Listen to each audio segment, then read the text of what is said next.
Unit India देख रहे हैं आप और मैं हूं आपके साथ वरुण कुमार। हमारे साथ यहाँ पे अमिताभ ठाकुर मौजूद हैं, आज़ाद अधिकारी सेना के। ये इस समय पॉलिटिकल लीडर हैं। इनसे हम बातचीत करने की कोशिश करेंगे। सर, सबसे पहले तो स्वागत है यूनिट इंडिया में। आप यहाँ पे आए हुए हैं, विजन क्या है? देखिए, यहाँ जो घटना स्थल रहा है पचरुखिया, यहाँ एक मैं समझता हूँ पूर्वांचल का एक अत्यंत महत्वपूर्ण और चर्चित कांड हुआ था। पचरुखिया कांड के नाम से ये चर्चित रहा। यहाँ एक पुलिस के दीवान की हत्या हुई थी। दो राजनीतिक पार्टियों के बीच द्वंद्व की स्थिति बनी थी। उसी दौरान पुलिस के कांस्टेबल की हत्या हुई। उस हत्या में जो तत्कालीन सांसद थे और मौजूदा मुख्यमंत्री हैं उत्तर प्रदेश के श्री आदित्यनाथ जी, उन्हें भी अभियुक्त बनाया गया था। यह प्रकरण सीबीसीआईडी को गया। सीबीसीआईडी ने वर्षों जांच की, लेकिन यह प्रथम दृष्टया ऐसा लगा कि इस मामले में न्याय नहीं हुआ। अतः मैं और हमारी पार्टी के आज़ाद अधिकार सेना के साथियों ने यहाँ आके मौके पे तथ्यों को जानने का प्रयास किया।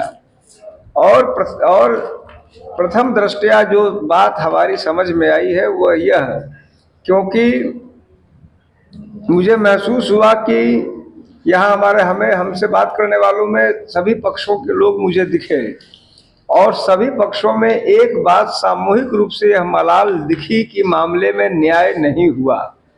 यह स्पष्ट दिखा। एक सज्जन मुझे मिले, साथी हमारे मिले, जिन्होंने कहा उनको मुलजिम बनाया गया जबकि वो मौके पे नहीं थे।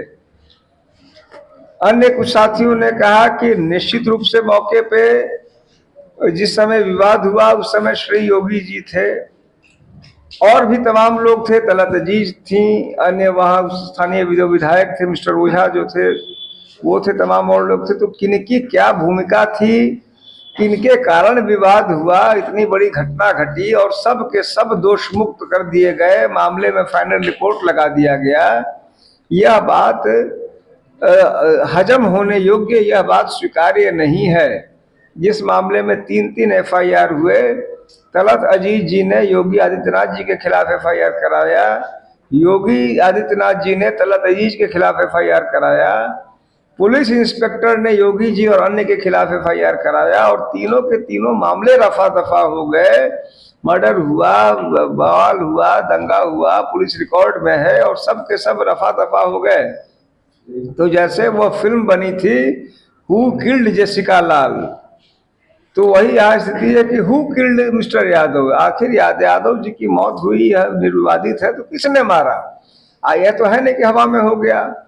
निश्चित रूप से सीबीसीआईडी ने इसमें जानबूझ के बाह्य प्रभावों में लचर विवेचना की और बेगुनाहों को तो मुलजिम बना दिया और बाद में सबको रफा दफा कर दिया। एडमिनिस्ट्रेशन के तौर पे कहीं ना कहीं आप एक बड़े अधिकारी के रूप में काम कर चुके हैं। क्या लगता है कि अब आप पॉलिटिकल पार्टी ज्वाइन कर चुके हैं, मतलब आपकी ये जो पार्टी है आज़ाद अधिकार सेना, इसको गठित करने का, बनाने का क्या मोटिव रहा है और किस तरीके से आगे आप लोग काम करेंगे? देखिए, हम सूक्ष्म में, चूंकि हमारा यहाँ आने का मूल उद्देश्य पचरुखिया कांड के ऊपर अब चर्चा करनी थी। हमारी पार्टी का मुख्य उद्देश्य अन्याय, अत्याचार और भ्रष्टाचार का विरोध है और यह जो पचरुखिया की घटना है वह भी पूरी तरह से इन्हीं उद्देश्यों से जुड़ी हुई है। इस मामले में अन्याय हुआ, अत्याचार भी हुआ और उसके बाद तमाम विवेचना के स्तर पर भ्रष्टाचार भी भारी हुआ है। एडमिनिस्ट्रेशन संभालते हुए क्या ऐसा आपको लगता है, क्योंकि अब जो अधिकारी होता है कहीं ना कहीं ऐसा भी होता है कि जब जो पुलिस सर्विसेज में होता है या किसी सरकार में होता है तो उसे लगता है कि कहीं ना कहीं उन चीज़ों को, तथ्यों को छिपाता नजर आता है। क्या अब आप पॉलिटिकल पार्टी ज्वाइन कर चुके हैं या पॉलिटिकल पार्टीज का एस्टेब्लिशमेंट कर चुके हैं, क्या इन चीज़ों से आप आगे लड़ाई लड़ेंगे या यही एक कांड है जिसको आप उजागर करना चाहेंगे या अन्य जगहों पे आप इन चीज़ों को उठाने की कोशिश कर रहे हैं? देखिए, जाहिर सी बात है कि हमारी पार्टी यूपी में कई स्थानों पे, जो भी हमारी छोटी बड़ी हैसियत है, हम काम कर रहे हैं। प्रदेश के बाहर भी कुछ जगहों पे काम कर रहे हैं। तो जहाँ जहाँ हमें ऐसे मामला दिखते हैं, यह भी एक महत्वपूर्ण मामला है, अन्य स्थानों पर भी ऐसे मामले हमारे संज्ञान में आते हैं, तो हम उनको लेके जो हमारी सीमाओं में, हमारी सीमित क्षमता में जो हम कर सकते हैं, हम उसमें न्याय के लिए संघर्ष करते हैं। यह भी एक महत्वपूर्ण मामला है, इसमें कोई संदेह नहीं। सवाल तो ये भी उठेंगे कि आज आप 25 साल बाद यहाँ आ रहे हैं और पॉलिटिकल पार्टीज के बाद आप एज ए लीडर आ रहे हैं तो हो सकता है कि चुनावी आपको कोई ये तो सवाल आपके उठेंगे। निश्चित रूप से मैंने यह बात अभी मैं यहाँ के साथियों से जब बात कर रहा था तो मैंने पहला ही यही कहा था कि मैं तमाम सवाल इस तरह के जितने सवाल हैं इनका जवाब देने का उत्तरदायी मैं हूँ, मेरी जिम्मेदारी है। निश्चित रूप से कई सवाल हैं, एक नहीं है। आप 25 साल बाद क्यों आए, अभी ही क्यों आए, आप इसी मामले में क्यों आए, यह सारे सवाल अपने आप में सही हैं। इनके उत्तर मैं दूं न दूं इसीलिए महत्वपूर्ण नहीं है क्योंकि इनमें कोई व्यक्ति मेरा उत्तर माने इसकी किसी को बाध्यता नहीं है। हर व्यक्ति को अपने अपने ढंग से उसको सोचने का हक है। लेकिन मेरा यह मानना है कि महत्वपूर्ण यह नहीं है कि मैं क्यों आ रहा हूँ, क्या आ रहा हूँ, क्यों और अभी क्यों आ रहा हूँ।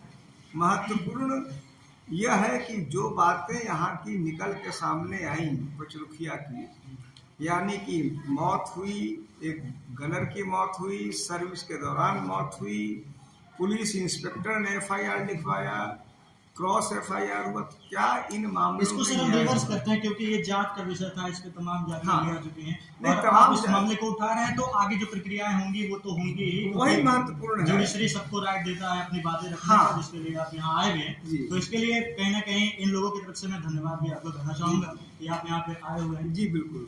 दूसरा चीज सर, एडमिनिस्ट्रेशन, क्योंकि आपसे ज्यादा एडमिनिस्ट्रेशन के बारे में कोई जानेगा नहीं, इस समय यूपी के एडमिनिस्ट्रेशन पे आपकी क्या राय है, कैसी चल रही है? देखिए, उत्तर प्रदेश में जो मौजूदा सरकार है उसके बारे में मुझे यह कहने में कोई हिचक नहीं है कि यह स्पष्टतया एक पुलिसिया राज है। एक नहीं, तमाम उदाहरण मैंने अभी एक सज्जन का नाम लिया, एक सज्जन है गोरखपुर में, परवेज परवाज उनका नाम है। ये हालातों से वो गुजरे, मैंने उनकी FIR पढ़ी जो और 2007 में तो मैं खुद यहाँ पर था। वह व्यक्ति आज की तारीख में सजा याफ्ता, बलात्कार जैसे गंभीर केस का सजा याफ्ता है। झूठा कॉम्पैक्ट डिस्क जो है रखने का सजा याफ्ता है। लेकिन उन्होंने यदि गुनाह किया तो सजा भोगे न भोगे उस पर मुझे कोई टिप्पणी नहीं करनी है। लेकिन जो मूल FIR उन्होंने कराया 2007 में, हम सभी इस बात से वाकिफ हैं कि गोरखपुर जिला और आसपास के 8-10 जिले, खुद आपका महाराजगंज, निचलौल में मुझे याद है कि वहाँ एक गाड़ी ट्रेन फूंक दी गई थी। परतावल में मैं कई बार आया था, यहाँ पर दंगे की भयानक स्थितियाँ हो गई थी, तमाम स्थानों पे दंगे हुए थे। उन 2007 के दंगों में मेरी जानकारी में किसी को सजा नहीं हुई और जिस व्यक्ति ने उस दंगों की आवाज़ उठाई, यदि गुनाहगार है तो वह 10 बार सजा पाए। लेकिन कहीं न कहीं मन इस बात को लेकर बेचैन होता है कि आखिर आवाज़ उठे, जैसे मैं आज कह रहा हूँ, कल को मेरे साथ ये हो जाए वो हो जाए, और जो बिंदु कह रहा हूँ उसमें कुछ ना हो, तो इससे स्पष्ट संदेश जाते हैं कि कहीं न कहीं ताकत का खुला और बेजा इस्तेमाल हो रहा है। और ताकत का इस्तेमाल, अभी हमने कुछ दिन पहले श्री योगी आदित्यनाथ जी का एक बयान पढ़ा था जिसमें उन्होंने कहा कि राम राज्य वह है जिसमें कि हर व्यक्ति से बिना भेदभाव के समान आचरण करते हुए कार्रवाई हो। मेरा मन यह पूछता है कि श्री योगी आदित्यनाथ जब यह सेंटेंस, यह शब्द, ये बातें कहते हैं तो वो बात को चरितार्थ करने की बात क्यों नहीं सोचते। आखिर ऐसा क्यों हो जाता है कि जो व्यक्ति 2007 के उनके दंगों के बारे में उठाता है, अपने राज्य में, मैं समझता हूँ अपने शासनकाल में अपना मुकदमा वापस लेने वाले संभवतः वन ऑफ द रेयरेस्ट मुख्यमंत्री होंगे श्री योगी आदित्यनाथ, कि हमने अपना ही मुकदमा उठा लिया। तो क्या यह न्याय है? और दूसरों के खिलाफ मुकदमे दर मुकदमे दर मुकदमे दर मुकदमे, अभी मैं कुछ बोल रहा हूँ मुकदमे, नहीं बोल रहा हूँ मुकदमे, कुछ मुंह खोला तो मुकदमे, किसी के हाथ एनकाउंटर। व्हाट एवर जुडिशरी पे आप क्या कहना चाहेंगे इस परिप्रेक्ष्य में, क्योंकि इस समय जुडिशरी आप देख रहे हैं कि एक व्यक्ति 15 साल 20 साल 25 साल मुकदमे झेलता है, उसके बाद उसके हाथ क्या लगता है? आप पढ़े लिखे पॉलिटिकल लीडर हैं, कहीं ना कहीं आप संभाल ही चुके हैं, इसको लेकर आपकी पार्टी के पास कुछ ऐसी चीजें हैं जो कि आने वाले समय में जुडिशरी को कहीं ना कहीं बना सकती है? मेरी पार्टी विशेष करके न्यायिक सुधार को लेके, मेरी पार्टी के अंदर बेचैनी इसको लेके बहुत है। अभी हमने इस पर कार्रवाई शुरू नहीं की, लेकिन बेचैनी इन कारणों से है कि इसके 3-4 महत्वपूर्ण आयाम हो गए हैं। एक तो विगत कुछ दिनों से, और वो तो सुप्रीम कोर्ट में 4 जजों ने खुल के कह दिया था, जस्टिस लोकूर थे और 3-4 और लोग थे, जिन्होंने कहा कि उन्होंने जुडिशियल जो न्यायिक निर्णय हो रहे थे उनको उंगलियां उठा दी। अब आज से 20 साल पहले वो नहीं हालात थे। अब न्यायिक निर्णयों पे टिप्पणियां बढ़ गई हैं, और ऐसा कई बार लगने लगता है कि जैसे कभी कहते हैं कि इसके लिए रात में सुप्रीम कोर्ट खोल दिया, उसके लिए ये हो गया। न्याय सबके लिए समान रूप से हो। आप और हम गरीब आदमी हैं, यहाँ सारे लोग गरीब हैं, हमारे लिए उस तत्परता से न्याय नहीं मिलेगा जो एक बड़े आदमी के लिए मिल रहा है। तो न्याय का अर्थ से संबंध, न्याय का राजनीतिक ताकत से संबंध, न्यायिक अधिकारियों का पूरी तरह से न्यायिक जो प्रक्रिया और प्रणाली है उसके साथ पूर्ण आबद्धता नहीं होना, उससे विचलन, यह बिंदु ऐसे है जिससे हर व्यक्ति, हमारी पार्टी का जो उद्देश्य है उस उद्देश्य को तो मैं समझता हूँ सबसे ज़्यादा न्यायिक प्रक्रिया में सुधार के लिए हमें संघर्ष करने की जरूरत है। मैं आपके इस प्रश्न के लिए आपको धन्यवाद देता हूँ, क्योंकि न्यायिक सुधार में सुधार इतना महत्वपूर्ण है। और उसमें भय क्या दिखाते हैं, अवमानना कम है। अवमानना यह नहीं कहता कि आप वाजिब बात कहें, जहाँ गुनाह हो रहा है, गलत हो रहा है, न्याय का गला घोंटा जा रहा है, न्याय के साथ उपहास हो जा रहा है, न्याय नहीं मिल रहा है। जैसा वही का मैं केस करा, 1999 का केस है, आखिर व्यक्ति मरा, आज तक न्याय नहीं हुआ। हु किल्ड जेसिका लव, 2007 में रॉयट्स हुए, दर्जनों जिलों में राइट हुए, अब तक जो है अभियुक्त बच जा रहा है। Who did it?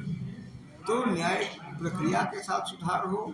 अब यही एक सज्जन बैठे थे, इन्होंने कहा कि 302 के मुलजिम नहीं थे, जेल में रहे।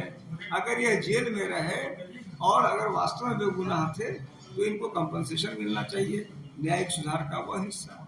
न्यायिक सुधार के कई ऐसे आयाम हैं जिस पे हमारी पार्टी को काम करने की जरूरत है। आपने यह बिंदु उठाया, इसके लिए हम आपको धन्यवाद। सर, चुनावी समय है, टाइम की कमी है, तो इसके लिए हम आपको धन्यवाद कहते हैं।